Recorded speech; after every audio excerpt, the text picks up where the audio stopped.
Takratni pripadniki teritorialne obrambe so že prej slutili, da lahko pride do incidentov v njihovem učnem centru v Pekrah.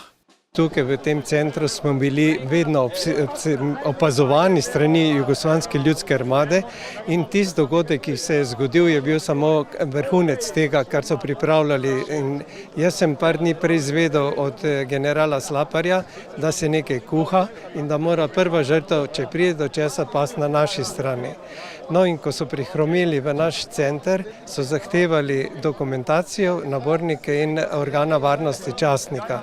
Jaz sem jim odgovoril z enim ne, da tega ne bomo predali in da bomo branili center. Na pobudo takratne predsednice skupščine občine Maribor Magdalene Tovornik so se v večernih urah začela pogajanja za rešitev konflikta, ki je grozil, da preraste v širšo konfrontacijo. Širši javnosti manj znan podatek je tudi dejstvo, da so eno izmed ključnih vlog pri poteku dogodkov konec maja imeli tudi mediji.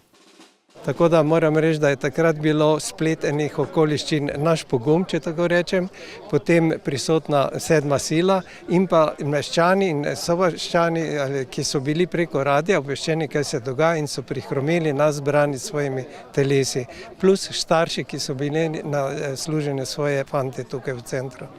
Zraven novinarjev so element presenečenja vojakom takratne Jugoslovanske ljudske armade pripravili tudi civilisti, ki so z lastnimi telesi branili učni center.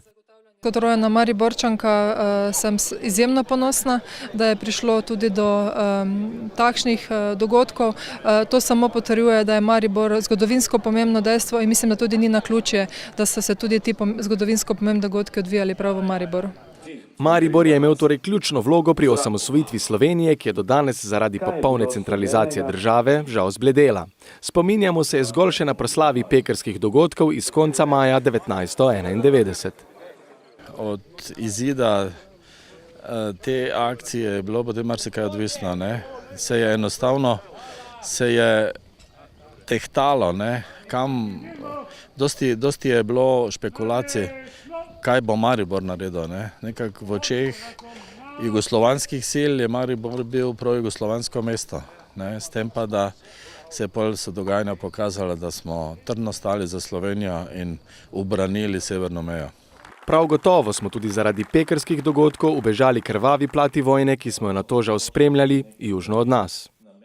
In pa scenariji bi lahko bili tudi mnogo hujši in seveda smo lahko zadovoljni, da temu ni tako. Dogajanje v Pekrah je tako imelo velik simbolni pomen. Pokazalo je resen namen, da bo Slovenija to, kar je sprejela na plebiscitu, tudi dejansko izvedla. In ne samo, da bo to izvedla, ampak da je ta korak sposobna tudi odločno zavarovati. Škoda, da takšne odločnosti danes ne znamo pokazati našim vodilnim politikom, ki na vzhodno Slovenijo velikokrat pozabijo.